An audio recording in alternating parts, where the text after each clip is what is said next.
Chartered അക്കൗണ്ടന്റായി Ernst and young എന്ന EY കമ്പനിയിൽ ജോലി ചെയ്തിരുന്ന അന്ന സെബാസ്റ്റ്യന്റെ മരണത്തിനു പിന്നാലെ കമ്പനിക്കെതിരെ ഗുരുതര ആരോപണവുമായി കൂടുതൽ പേർ രംഗത്ത്.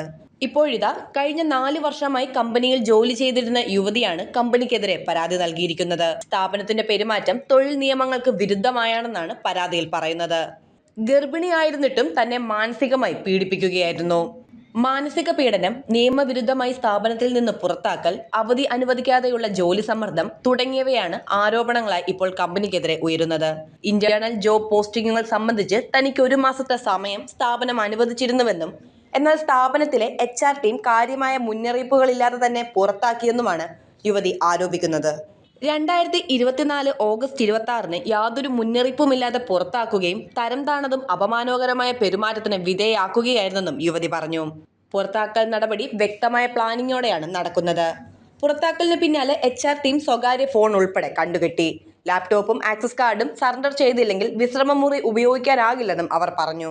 ലാപ്ടോപ്പും ഫോണും പിടിച്ചെടുക്കുകയും അതോടെ എല്ലാ വിവരങ്ങളും അവർ ഇറേസ് ചെയ്യുകയുമായിരുന്നു. ഇതോടെ സ്ഥാപനത്തിനെതിരായ തെളിവുകൾ ഇല്ലാതായെന്നും യുവതി പറയുന്നുണ്ട്.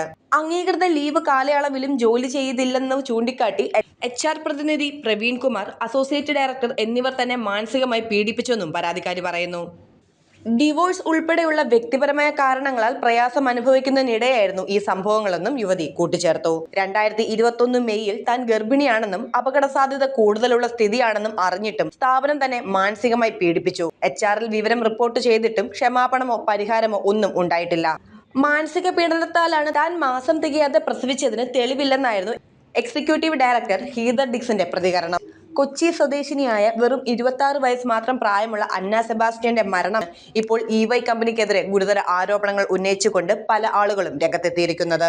അതേസമയം ഈ പരാതികളിലൊന്നും തന്നെ പ്രതികരിക്കാൻ കമ്പനി തയ്യാറായിട്ടില്ല.